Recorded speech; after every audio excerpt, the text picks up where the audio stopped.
السلام عليكم ورحمة الله وبركاته.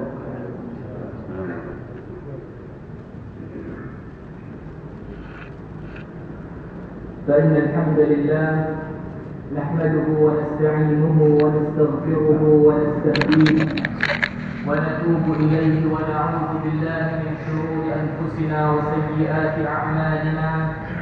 من يهده الله فهو المهتدي ومن يضلل فلن تجد له وليا مرشدا.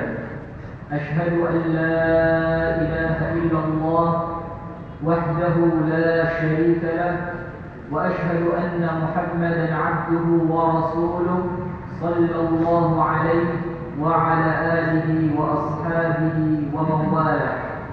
أعوذ بالله من الشيطان الرجيم. يا أيها الذين آمنوا اتقوا الله حق تقاته ولا تموتن إلا وأنتم مسلمون. Hadirin jamaah salat maghrib Masjid At-Taqwa Kota Batu yang semoga selalu dirahmati dan diberkahi oleh Allah Subhanahu wa taala. Alhamdulillah, pada malam hari ini, malam yang ke-25 di bulan Muharram, kita kembali dipertemukan oleh Allah dalam majlis yang mulia ini, dalam suatu ibadah yang mulia. Kemudian kita berharap dan berdoa kepada Allah agar apa yang kita niatkan di malam hari ini, apa yang kita lakukan dan laksanakan di malam hari ini, diterima oleh Allah Subhanahu wa taala sebagai suatu ibadah. Kedua kalinya salawat beserta salam semoga selalu tercurahkan dan terlimpahkan kepada suri tauladan kita, uswah kita, yang insyaallah dengan izin dari Allah Subhanahu wa taala, beliaulah kelak sallallahu alaihi wasallam yang akan memberikan syafaatnya kepada kita semua kaum muslimin.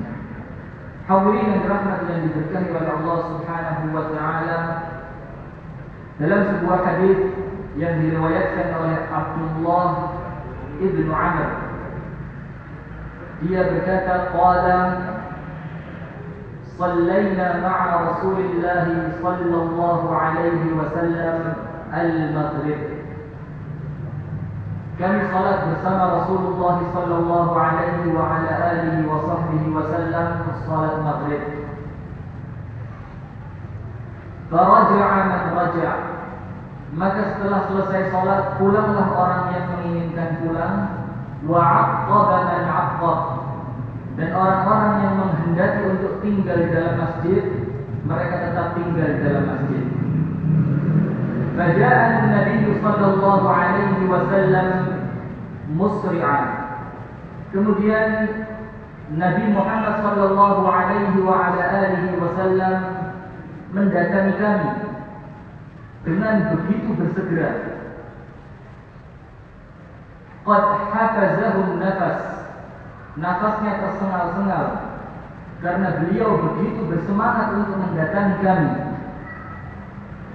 Min syiddatis sur'ah, nafas itu tersengal-sengal karena begitu cepatnya beliau mendatangi kami. Faqala, kemudian Rasulullah sallallahu alaihi wa ala alihi wasallam bersabda, ma ajlasakum, apa yang menjadikan kalian duduk di tempat ini? Apa yang menjadikan kalian tidak ikut pulang bersama orang-orang yang pulang setelah sholat maghrib, dan kalian tetap tinggal di tempat ini? Ma ajlasakum.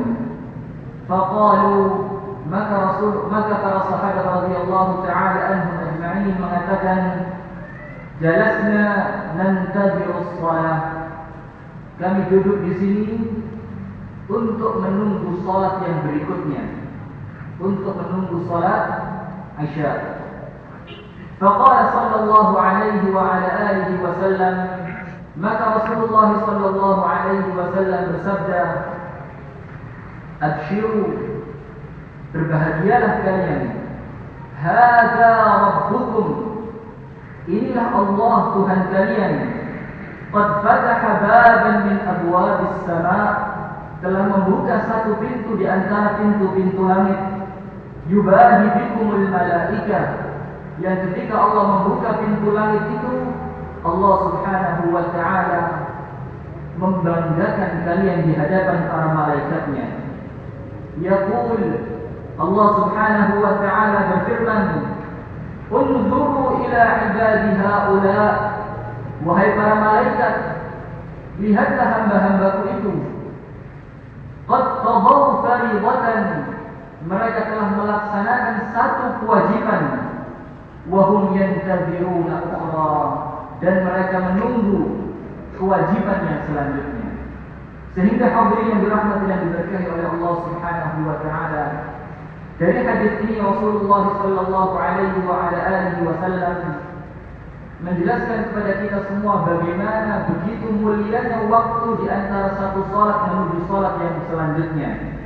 Dan yang paling mudah untuk kita lakukan ialah menunggu di antara maghrib sampai isya.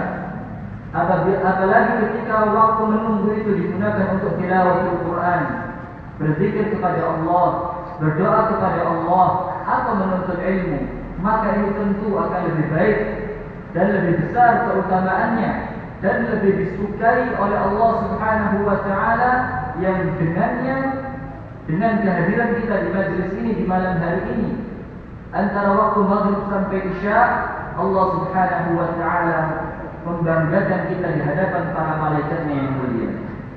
Kemudian hadirin yang dirahmati dan diberkahi oleh Allah Subhanahu wa ta'ala, sedikit kami mengingatkan mengenai telah datangnya musim hujan. Maka jangan sampai musim hujan ini berlalu begitu saja tanpa kita mendapatkan amalan-amalan yang dinilai ibadah oleh Allah. Sehingga supaya hujan ini menjadi ibadah untuk kita, maka ada beberapa tuntunan ringan yang sederhana dari Rasulullah Muhammad sallallahu alaihi wasallam, supaya ketika hujan itu turun, maka kita juga mendapatkan pahala dari hujan yang turun itu. Yang pertama, ketika turunnya hujan, maka Rasulullah sallallahu alaihi wasallam mengajarkan kepada kita untuk berdoa dengan suatu doa. Doanya cukup singkat dan mungkin di antara kita semuanya sudah menghafalnya. Doa itu ialah Allahumma shayyiban nafi'an. Ya Allah, jadikanlah hujan ini adalah hujan yang membawa manfaat.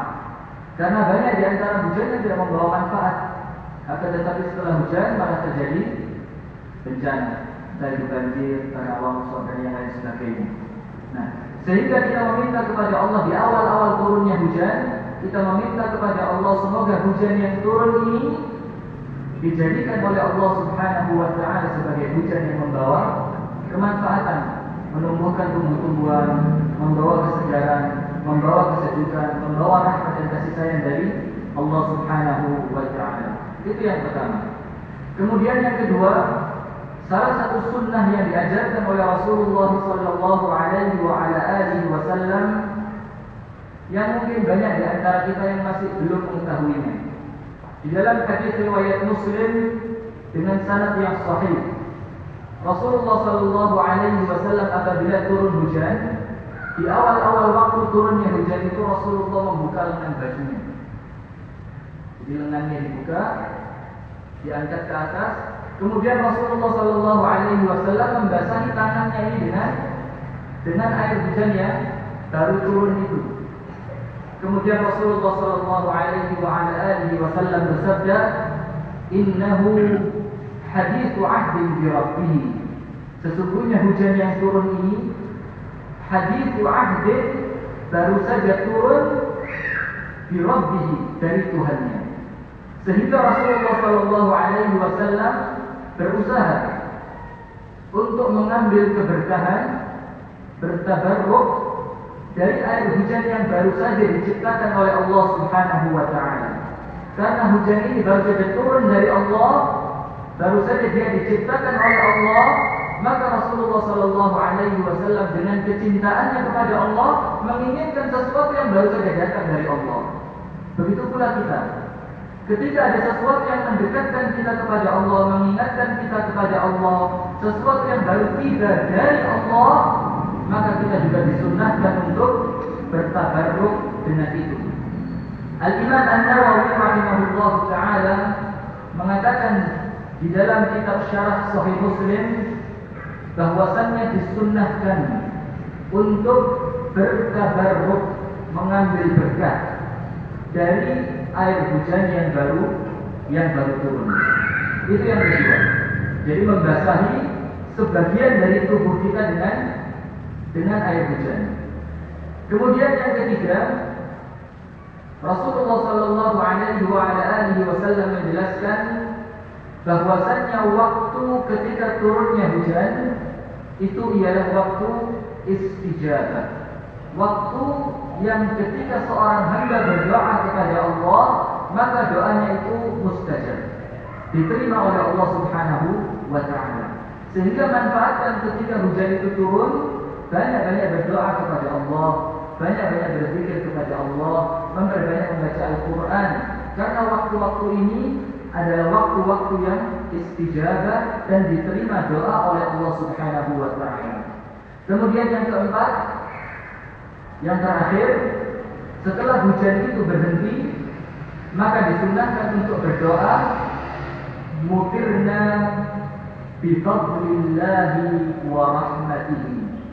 Kita telah diberikan hujan dikarenakan keutamaan karunia Allah dan rahmat kasih sayang dari Allah Subhanahu wa taala. Kita bersyukur kepada Allah atas turunnya hujan ini. Kita berterima kasih atas diturunkannya rahmat dari Allah ini yang menumbuhkan tanaman, memberikan kesegaran, membawa rahmat dan kasih sayang dari Allah. Kemudian kita berterima kasih dengan Allah setelah hujan itu berhenti dengan mengucapkan mutirna bifadlillahi wa rahmatihi. Kita telah mendapatkan hujan dari keutamaan karunia Allah dan rahmat kasih sayang dari Allah. Itulah 4 perkara yang cukup ringan, cukup sederhana, mudah diamalkan, doanya pun mudah dihafalkan, dan kita meminta kepada Allah semoga kita diberikan oleh Allah taufik untuk mampu mengamalkan sesuatu yang ringan ini, sehingga ketika hujan itu turun, hujan ini membawa ladang pahala buat kita. Kemudian hadirin yang dirahmati dan diberkahi oleh Allah Subhanahu wa taala, kita lanjutkan kembali pembahasan kita mengenai cerita di dalam Fawatih Surat Al-Kahf, pembukaan surat Al-Kahfi, yang dimana Allah Subhanahu wa taala menceritakan kisah ini kepada Rasulullah Muhammad sallallahu alaihi wasallam dikarenakan pertanyaan-pertanyaan yang berulang kali yang dilontarkan oleh orang-orang musyrikin, orang-orang kafirin. Kemudian yang kedua, Allah Subhanahu wa taala menceritakan kisah ini kepada Rasulullah sallallahu alaihi wasallam karena di dalam kisah ini ada beberapa keserupaan, beberapa kesamaan antara kisah Ashabul Kahfi dengan kisahnya Rasulullah sallallahu alaihi wasallam bersama para sahabatnya radhiyallahu taala anhum ajma'in. Kesamaan yang pertama, Ashabul Kahfi mereka adalah fityah, pemuda, orang-orang yang masih muda, belum dimakan usia, belum banyak pengalamannya. Begitu pula sahabat Rasulullah sallallahu alaihi wasallam, sebagian besar dari mereka di awal-awal munculnya Islam adalah orang-orang yang masih muda, belum dimakan usia. Persamaan yang kedua, dakwah ini menjalankan tauhid, mempertahankan tauhid itu dihalangi oleh pembesar-pembesar. Sebagaimana Ashabul Kahfi dihalangi oleh raja mereka ketika mereka mengucapkan tauhid itu di hadapan rajanya yang bernama Dihyanus, dihalangi oleh pembesarnya, oleh rajanya. Begitu pula Rasulullah sallallahu alaihi wasallam ketika awal-awal dakwahnya yang menghalanginya adalah pembesar-pembesar dari kaum Quraisy. Persamaan yang ketiga, Ashabul Kahfi ialah kelompok yang sedikit. Mereka bukan sebagian besar manusia. Justru sebagian besar manusia di saat itu menyembah selain Allah Subhanahu wa taala. Sehingga Ashabul Kahfi adalah kelompok yang kecil, orang-orang yang sedikit, akan tetapi mereka dikuatkan oleh Allah. Begitu pula serupa dengan kisahnya Rasulullah Shallallahu Alaihi Wasallam bersama para sahabatnya di awal-awal kemunculan Islam, yang mereka adalah kaum minoritas. Justru mayoritas umat pada saat itu menyembah berhala. Dengan kesamaan-kesamaan ini, maka Allah Subhanahu wa taala berusaha menceritakannya kembali kepada Rasulullah dan kepada para sahabatnya dan kepada kita umatnya untuk kita mengambil pelajaran. Kemudian hadirin dirahmati oleh Allah, kita sampai pada ayat yang ke-12. A'udzu billahi minasyaitonir rajim.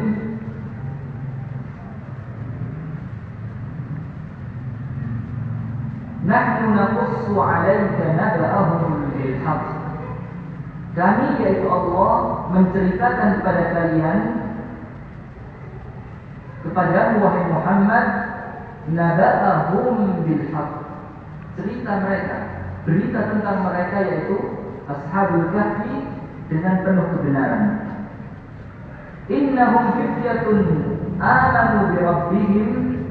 Sesungguhnya mereka adalah orang-orang yang masih muda, akan tetapi yang membedakan mereka dengan pemuda yang lainnya ialah amanu bi rabbihim.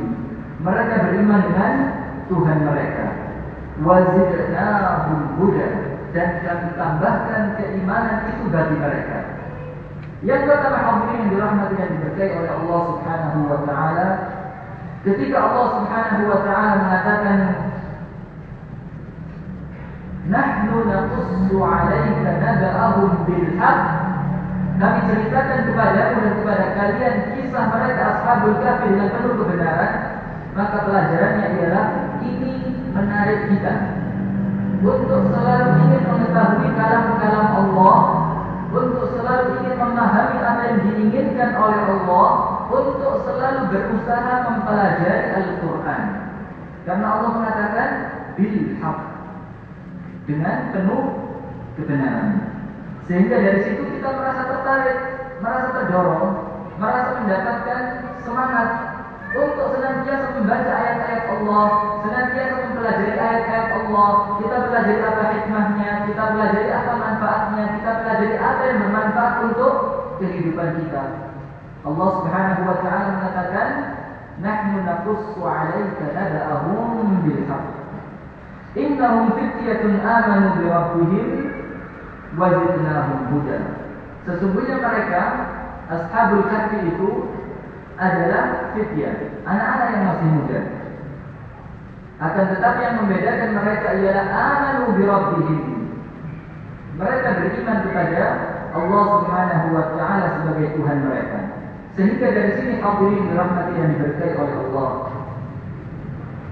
pemberian yang paling besar, anugerah yang sangat mulia dari Allah, pemberian yang sangat kita harapkan dari Allah, bukan harta, bukan pasangan yang kita suka, bukan rumah yang mewah, bukan kendaraan yang menyenangkan. Akan tetapi yang senantiasa kita minta kepada Allah ialah amanu bi rabbihim. Kita meminta kepada Allah semoga kita senantiasa diberikan keimanan, sehingga kita selalu berdoa dalam salat kita, ihdinas siratal mustaqim. Ya Allah, tunjukkanlah kami kepada jalan yang lurus, berikan kami hidayah itu, dan berikan kami kekuatan untuk berjalan di jalan itu, dan berikan kepada kami keistiqomahan untuk selalu menipu jalan itu. Sehingga pemberian yang paling besar ialah ketika pemuda ini dijadikan oleh Allah Subhanahu wa taala fityatun amanu bi rabbihim. Disebutkan dalam hadis yang sahih, Rasulullah sallallahu alaihi wa ala alihi wa sahbihi wasallam bersabda, yu'ta bil kafir wal munafiq yaumal qiyamah. Nanti di hari kiamat Allah akan mendatangkan orang-orang kafir dan orang-orang munafik. Yaqulu Allah azza wa jalla lil kafir. Kemudian pertama kali Allah berkata kepada orang kafir, alam un'im 'alaik, alam uzawwij, alam aj'alaka tar'as wa tarda', alam usakhkhir laka al-khayla wal ibil. Wahai manusia yang kafir, bukankah aku telah memberikan nikmat kepadamu? Bukankah aku telah menikahkan kamu? Bukankah aku telah menjadikan dirimu berkuasa di bumi dan berkembang biak?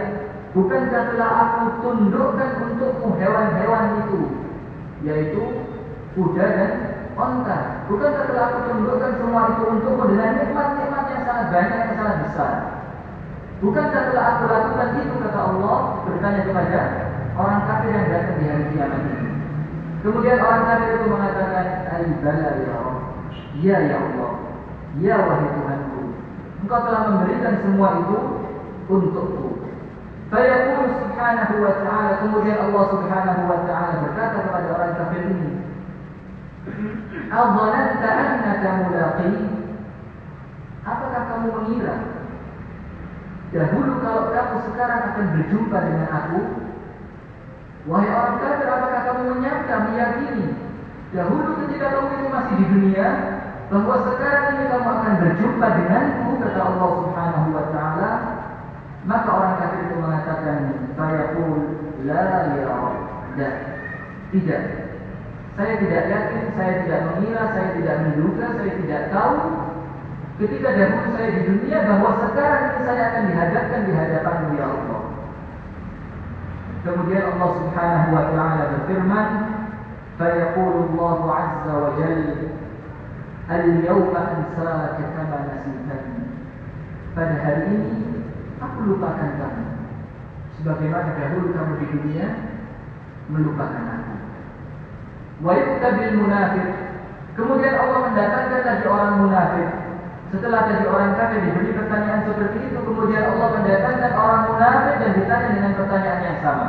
Fa yaqulu lahu kama qila lil kafir, dikatakan kepada orang munafik ini sebagaimana yang Allah katakan kepada orang, dikatakan oleh Allah kepada orang munafik ini sebagaimana tadi yang Allah tanyakan kepada orang kafir.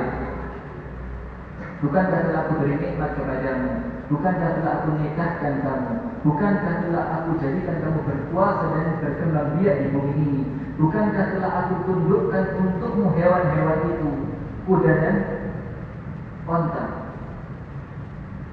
Kemudian Allah bertanya yang selanjutnya, Adhananta annaka mulaqi, apakah kamu yakin wahai orang munafik bahwa kamu nanti akan berjumpa denganku?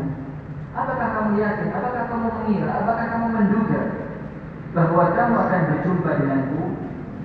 Maka orang munafik itu mengatakan, fayaqul ya Rabb, laqad amantu bika wa bi rusulik, aku telah beriman kepadamu ya Allah, aku telah beriman kepada rasul-rasulmu, wa shallaitu wa sumtu wa tasaddaqtu, dan aku sudah sholat, aku juga puasa, dan aku juga bersedekah ya Allah.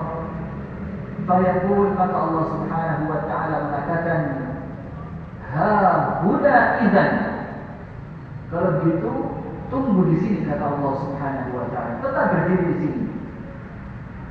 Allah mengatakan, sanuqimu 'alaika syahida, kalau begitu kami akan datangkan saksi-saksi untukmu.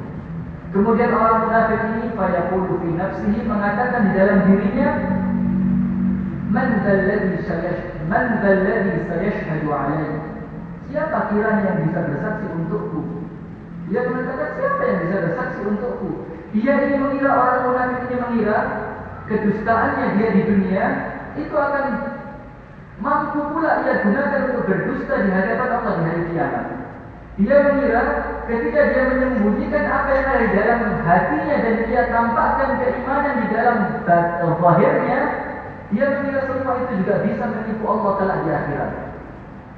Maka setelah dia mengatakan, siapa yang akan Allah datangkan sebagai saksi untukku? Maka setelah itu Allah subhanahu wa ta'ala berfirman, fayukhtamu 'ala fi, Allah tutup mulutnya, Allah kunci lisannya, seperti yang disebutkan dalam surat Yasin. Allah subhanahu wa ta'ala berfirman, maka kami tutup mulutnya dan akan berbicara kepada kami tangannya kakinya, dan semua anggota badannya akan bicara. Ditutup mulutnya, kemudian semua berbicara. Allah Subhanahu wa taala mengatakan, "Fayuhtamu 'ala fi", dan ditutup mulutnya. Wa ya'muru Allah fakhidahu wa lahmahu wa 'azmahu an tantiq. Kemudian Allah Subhanahu wa taala memerintahkan kepada pahanya orang munafik ini, kepada dagingnya orang munafik ini, dan kepada tulangnya orang munafik ini untuk berbicara. Maka setelah pahanya berbicara, dagingnya berbicara, dan tulangnya berbicara, maka Rasulullah sallallahu alaihi wasallam bersabda, "Fahadha al-munafiq alladhi ba'a bi sakhatillah." Maka inilah orang munafik yang datang kepada Allah dengan kemurkaan dari Allah Subhanahu wa ta'ala. Nah, sehingga kaum yang dirahmati oleh Allah, sehingga kita bayangkan tidak ada bedanya orang kaya mukmin maupun orang kaya kafir di dunia ini. Tidak ada bedanya. Punya rumah bagus, punya kendaraan bagus, semua bisa bersedekah, semua bisa berinfak, semua bisa pergi kemana saja. Karena mereka memang sama-sama kaya.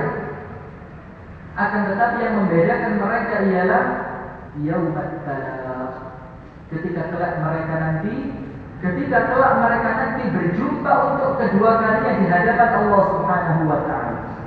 Orang kaya yang mukmin akan berbahagia karena keimanannya yang akan mengantarkannya masuk ke dalam surga.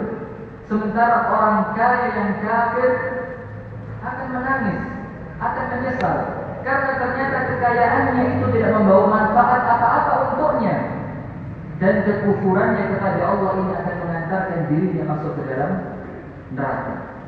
Sehingga pemberian yang paling besar yang diberikan oleh Allah kepada manusia, anugerah yang paling agung yang Allah anugerahkan kepada kita, ialah keimanan kita kepada Allah Subhanahu wa ta'ala. Sehingga kita senantiasa berdoa kepada Allah, Allahumma inni as'aluka al-huda wat-tuqa wal-'afafa wal-ghina.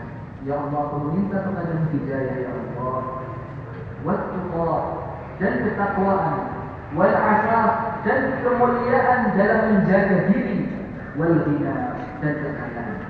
Jadi yang pertama kita minta kepada Allah ialah al-huda, petunjuk dan hidayah supaya kita bisa beriman kepada Allah Subhanahu wa ta'ala.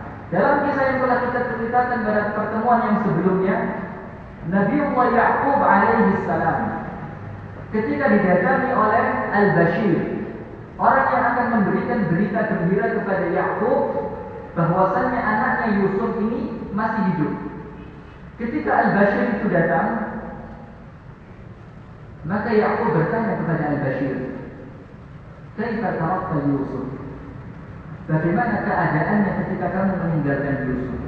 Bagaimana keadaannya Yusuf? Bagaimana Yusuf itu ketika kamu meninggalkan dia? Maka Al-Bashir ini mengatakan, "Taraktuhu yahkumu Misra." Aku tinggalkan anakku,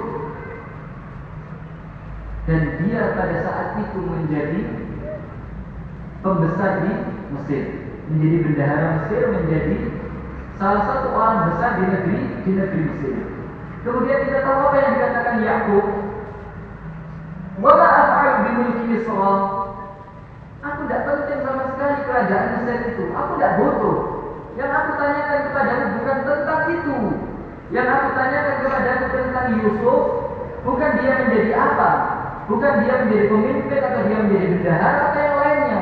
Akan tetapi yang aku tanyakan ialah, ala ayyi dinin tarakta, atas agama apa kamu tinggalkan Yusuf? Dia beragama apa ketika kamu meninggalkan dia? Apa agama yang dianut oleh anakku ketika kamu meninggalkan dia? Maka Al-Bashir mengatakan, taraktuhu ala dinil Islam. Aku meninggalkan anakmu ketika aku tinggalkan dia dalam keadaan beragama Islam. Kemudian Ya'qub mengatakan, al-an, sekarang tammatin ni'mah, nikmat itu menjadi sempurna. Jadi bukan nikmat itu menjadi sempurna bukan gara-gara Yusuf telah menjadi pembesar di negeri Mesir. Akan tetapi nikmat itu menjadi sempurna ketika Yakub alaihi salam mengetahui anaknya ditinggalkan dalam keadaan Islam. Sehingga kita harus tahu pemberian yang paling besar yang Allah berikan kepada kita ialah kita dijadikan orang-orang yang beriman kepada Allah Subhanahu wa taala, dan semoga Allah melindungi kita semua dari sifat munafik. Kemudian kaum yang dirahmati yang diberkahi oleh Allah Subhanahu wa taala, Allah Subhanahu wa taala melanjutkan pada ayat yang berikutnya, nahnu naqussu 'alaika naba'ahum bil haqq innahum fityatun amanu bi rabbihim wa zidnahum huda. Ayat yang berikutnya Allah mengatakan wa rabatna 'ala qulubihim idh qamu faqalu rabbuna rabbus samawati wal ardh lan nad'uwa min dunihi aliha laqad qulna idzan syatata. Pada ayat yang ke-14 Allah berfirman, dan kami teguhkan hati mereka. Wa rabatna 'ala qulubihim, dan kami kuatkan hati mereka, kami ikat hati mereka.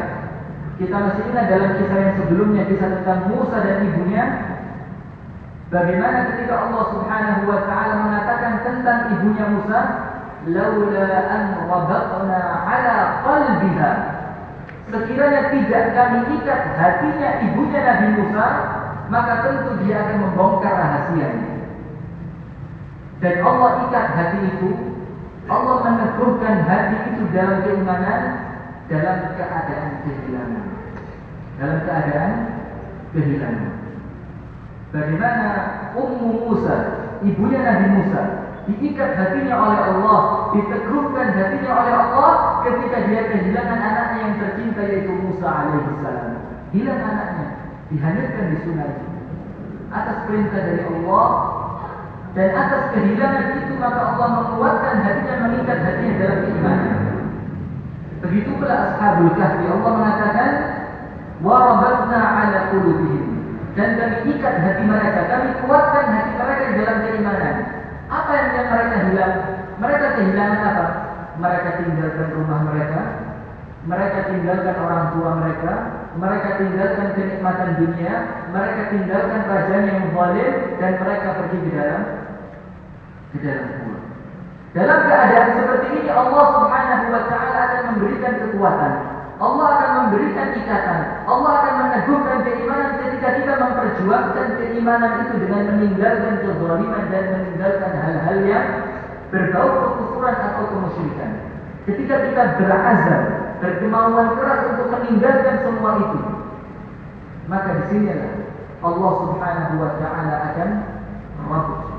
akan mengikat hati kita dan menguatkan kita di dalam keimanan itu. Kalau sekedar beriman tapi tidak bisa meninggalkan riba, sekedar beriman tidak bisa meninggalkan zina, sekedar beriman tidak bisa meninggalkan menghina orang lain, sekedar beriman tidak bisa meninggalkan mengkhianati orang lain, sekedar beriman tidak mampu berhijrah meninggalkan keburukan menuju kebaikan, maka yang seperti ini kemungkinan dirinya untuk ditolong oleh Allah, kemungkinan dirinya untuk mendapatkan peneguhan iman dari Allah kemungkinannya kecil.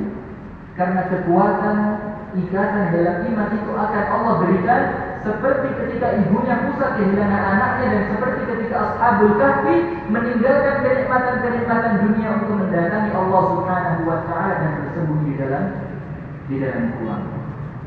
Wa rabatna 'ala qulubihim idh qamu faqalu rabbuna rabbus samawati wal ardh. Allah ikat hati mereka, Allah kuatkan hati mereka ketika mereka di hadapan raja untuk mengatakan Rabbuna Rabbus samawati wal ardh, Tuhan kami adalah Tuhan penguasa langit dan bumi. Lan nad'u min dunihi ilaha, kami tidak akan menyekutukan Allah dengan sesembahan-sesembahan yang lainnya. Lan, tidak akan, sama sekali tidak akan pernah kami menyeru kepada selain Allah. Sama sekali tidak akan pernah kami meminta kepada selain Allah. Sama sekali tidak akan pernah kami mengagungkan selain Allah. Sama sekali tidak akan pernah kami memuliakan kecuali Allah. Lan nad'u min dunihi ilaha laqad qulna idzan syatata. Kalau memang kami berbuat demikian, maka kami telah mengucapkan suatu ucapan yang sangat jauh dari kebenaran. Kalau memang kami mengucapkan menyekutukan Allah, kami berbuat sesuatu perbuatan yang dimurkai oleh Allah, kami melakukan sesuatu yang menyekutukan Allah, maka sesungguhnya kami telah mengucapkan suatu ucapan yang jauh dari kebenaran. Kemudian mereka mengatakan, haula'i qaumun ittakhadhu min dunihi alihah laula ya'tuna 'alaihim bisultanin bayyin faman adzlamu mimman iftara 'ala Allahi kadhiba. Mereka itu kaum kami telah menjadikan Tuhan-Tuhan sesembahan selain Allah untuk disembah selain Allah. Mengapa mereka ketika menyembah selain Allah, kenapa mereka tidak mendatangkan bukti-bukti yang nyata bahwa sesungguhnya ini berhak untuk disembah? Kenapa? Laula ya'tuna 'alaihim bisultanin bayyin. Kalau memang benar apa yang kalian sembah itu selain Allah, maka datangkanlah bukti-bukti. Berikan kami bukti bahwa apa yang kalian sembah itu adalah sesuatu yang benar, dan mereka tidak akan pernah bisa mendatangkan bukti itu karena sesungguhnya yang mereka sembah selain Allah adalah sesuatu yang batil. Sudah tidak mungkin mereka mendatangkan bukti-bukti itu.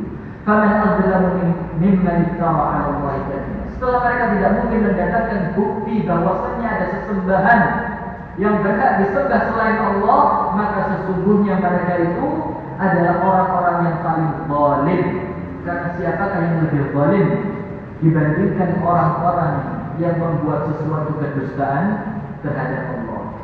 Kemudian di sini di ayat yang ke-16 Allah berfirman, wa idh i'tazaltumuhum wa ma ya'buduna illa Allah fa'u ila al-kahfi yanshur lakum rabbukum min rahmatihi wa yuhayyi' lakum min amrikum mirfaqa. Dan apabila kamu telah meninggalkan mereka, yaitu Ashabul Kahfi meninggalkan raja dan kaumnya. Jadi ketika itu Ashabul Kahfi dipanggil oleh raja, karena raja telah mendengar bahwasannya mereka menyembah sesembahan yang tidak sama dengan sesembahannya Raja Dqyaus. Maka dipanggil, kemudian Ashabul Kahfi dikuatkan oleh Allah untuk mengucapkan di hadapan raja bahwa Tuhanku adalah pemilik langit dan bumi, dan kami tidak akan menyembah selain Dia. Dan sesungguhnya kaum kami telah menyembah selain Allah. Kalau mereka menyembah selain Allah, kenapa mereka tidak mendapatkan bukti yang nyata atas kebenaran apa yang mereka sembah? Kemudian setelah itu di malam harinya mereka diberikan kesempatan oleh raja untuk berpikir. Kamu orang-orang masih muda, jangan sia-siakan nyawa kamu. Pikir sekali lagi. Besok datang kembali ke sini. Kalau kalian belum berpikiran, maka saya ampuni. Kalau tidak, maka akan saya bunuh. Dirajam. Maka setelah itu di malam harinya mereka melarikan diri. Wa idh tazaltumuhum wa la ya'buduna illa Allah. Ketika mereka Ashabul Kahfi meninggalkan mereka kaum-kaumnya dan rajanya, illallah, kecuali Allah. Mereka meninggalkan semua itu menuju kepada Allah Subhanahu wa taala, dan Allah Subhanahu wa taala menerima doa mereka, menerima doa dari Ashabul Kahfi. Apa doanya sebelumnya? Sebelumnya mereka berdoa ketika akan pergi ke gua, mereka berdoa kepada Allah, Rabbana atina min ladunka rahmatan wa hayyi' lana min amrina rasyada. Allah terima doa mereka.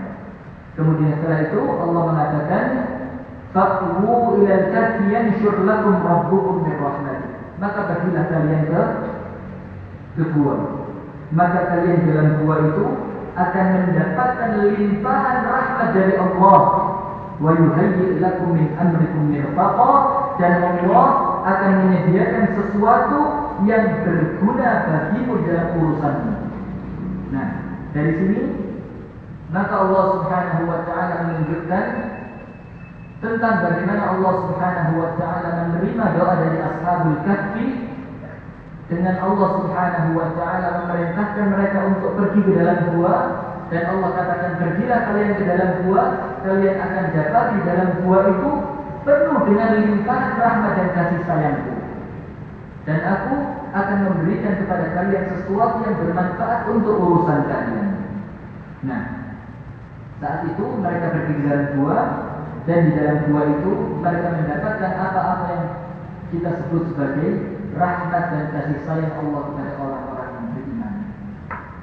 Ketika kita beriman kepada Allah, ketika kita berdoa kepada Allah, ketika kita meninggalkan perbuatan-perbuatan yang dimurkai oleh Allah, yuhayyi lakum yanshur lakum rabbukum min rahmat. Kita akan diberi limpahan rahmat dari Allah. Dan Allah akan memberikan sesuatu yang menjadi penolong untuk urusan-urusan kita.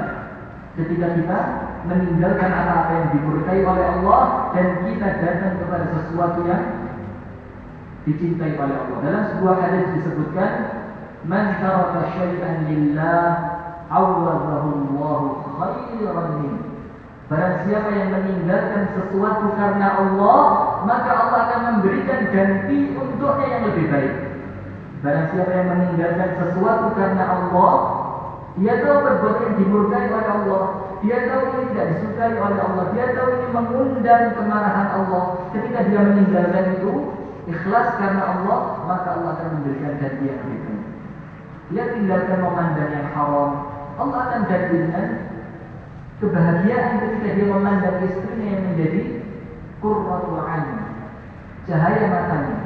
Ketika dia meninggalkan perniagaan yang haram, maka Allah akan menggantikan dengan sesuatu yang penuh dengan keberkahan. Ketika dia meninggalkan ucapan-ucapan yang menyakitkan orang lain, maka Allah akan menggantikannya dengan ucapan-ucapan yang mulia. Jadi barang siapa meninggalkan sesuatu karena Allah, maka Allah akan menggantikan untuknya dengan sesuatu yang lebih baik. Nah, kemudian ayat yang ke-17 di sini adalah kekuasaan Allah kepada Ashabul Kahfi. Wa tara asy-syamsa idza tala'at tazawaru 'an kahfihim dzatal yamin wa idza gharabat taqriduhum dzatal shimal wa hum fi fajwatin min. Dan engkau akan melihat matahari ketika terbit akan condong dari gua mereka ke sebelah kanan, dan apabila matahari itu terbenam akan menjauhi mereka dari sebelah kiri, dan mereka berada di dalam tempat yang luas di dalam gua itu.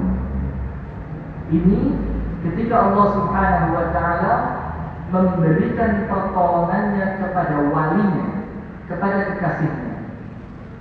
Allah akan memberikan pertolongan yang mungkin tidak masuk akal, mungkin tidak bisa kita pahami. Akan tetapi ketika kita menjadi kekasih-kekasih Allah, maka semuanya akan menjadi mungkin. Dan ayat ini, kalian akan melihat matahari condong dari sebelah kanan ketika terbit, dan akan condong dari sebelah kiri ketika tenggelam, supaya tidak menyakiti Ashabul Kahfi. Baca dengan hadits qudsi. Hadits qudsi yang semua kita sering membacanya. Allah Subhanahu wa taala berfirman dalam hadits qudsi,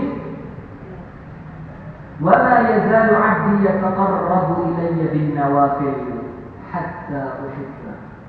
Dan kalau seorang hambaku senantiasa mendekat kepadaku dengan hal-hal yang aku sunnahkan kepadanya, jadi yang wajib sudah sempurna, kemudian dia tetap berusaha mendekat kepadaku dengan sesuatu yang aku sunnahkan untuknya, sampai nanti aku akan mencintainya. Sampai nanti aku akan mencintainya. Bangun di malam hari, raih cintanya Allah. Sholat di siang hari, di waktu duha, raih cintanya Allah. Puasa sunnah, raih cintanya Allah. Baca sedekah, raih cintanya Allah. Hatta uhibba, sampai nanti aku akan mencintainya. Ambil yang sunnah-sunnah itu, maka nanti Allah Subhanahu wa ta'ala akan mencintai kita. Dan Anda tahu, فَإِذَا أَحْبَبْتُهُ, kalau aku sudah mencintai hambaku, كُنْتُ سَمْعَهُ الَّذِي يَسْمَعُ, aku akan menjadi telinga yang dia mendengar dengannya. وَبَصَرَهُ الَّذِي يَبْصِرُ بِهِ, dan aku akan menjadi matanya ketika ia memandang dengannya. وَيَدَهُ الَّذِي يَبْطِشُ بِهَا, aku akan menjadi tangannya yang dia menyentuh dengannya. وَرِجْلَهُ الَّتِي يَمْشِي عَلَيْهَا, dan aku akan menjadi kakinya yang dia melangkah dengannya. Semuanya sesuai dengan petunjuk Allah. Telinganya akan mendengarkan sesuatu yang hanya dicintai oleh Allah karena telinganya telah dilindungi oleh Allah. Matanya dia gunakan memandang sesuatu yang dicintai oleh Allah karena matanya telah dilindungi oleh Allah. Tangannya akan melakukan sesuatu yang tidak mengundang kemurkaan Allah karena tangannya telah dilindungi oleh Allah. Kakinya tidak akan melangkah ke tempat-tempat yang dimurkai oleh Allah karena kakinya telah dilindungi oleh Allah Subhanahu wa ta'ala. Dan yang seperti ini akan kita dapatkan ketika kita mengambil hal-hal yang disunnahkan oleh Allah. Dan apabila hambaku senantiasa mendekat kepadaku dengan sesuatu yang sunnah, sampai nanti aku akan mencintainya. Bayangkan, sampai nanti aku akan mencintainya. Allah tidak butuh sama kita, tapi Allah akan mencintai kita ketika kita senantiasa mendekat kepada Allah. Setelah menyelesaikan yang wajib, kemudian kita melakukan yang sunnah. Dalam sebuah asar disebutkan mengenai kisahnya Ya'qub dengan Yusuf alaihi salam, yang nanti insyaallah ketika kita telah selesai dari Ashabul Kahfi, kita akan ceritakan kisahnya Yusuf. Walamma fasalatil 'ir, dan ketika rombongan keluarganya Yusuf ini telah meninggalkan Mesir untuk kembali ke negeri Syam, untuk kembali ke orang tua mereka setelah sebelumnya mereka ini meminta bantuan ke negeri Mesir karena mereka mendapati kekeringan di kampungnya. Setelah kafilah ini kembali ke rumahnya Ya'qub di negeri Syam dan telah melewati negeri Mesir untuk masuk ke negeri Syam, qala abuhum, maka ayah mereka mengatakan, yaitu Ya'qub mengatakan, inni la ajidu rihat Yusuf, aku mencium aromanya Yusuf. Aku mencium aromanya Yusuf. Bayangkan, kafilahnya baru lewat, belum sampai di rumahnya, baru melewati perbatasan Mesir, akan tetapi Ya'qub mengatakan, inni la ajidu rihat Yusuf, aku telah mencium aromanya Yusuf. Apa yang menjadikan semua itu? Disebutkan dalam sebuah athar, anna rihas sabr ista'zanat rabbaha bi an tubashshira Ya'qub, bahwa udara pagi, angin pagi itu minta izin kepada Allah untuk mengantarkan aroma wanginya Yusuf kepada ayahnya. Kenapa Allah Subhanahu wa ta'ala menjadikan angin ini mengantarkan aroma Yusuf kepada bapaknya?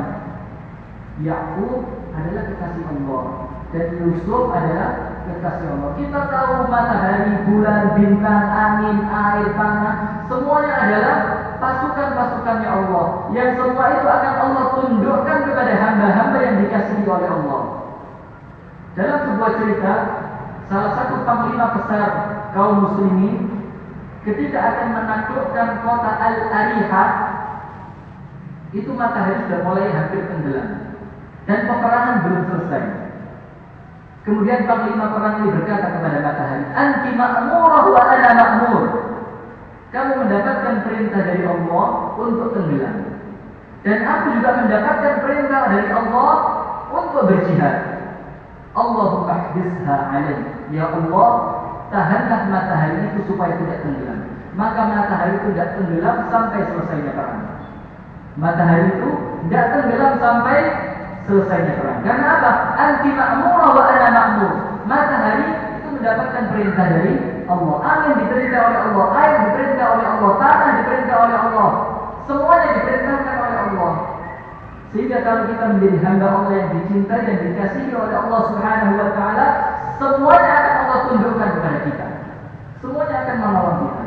Air mudah untuk kita, semuanya mudah untuk kita ketika kita menjadi kekasih-kekasih Allah Subhanahu wa ta'ala. هدانا الله وإياكم أجمعين. سبحانك اللهم وبحمدك أشهد أن لا إله إلا أنت أستغفرك وأتوب إليك. السلام عليكم ورحمة الله وبركاته.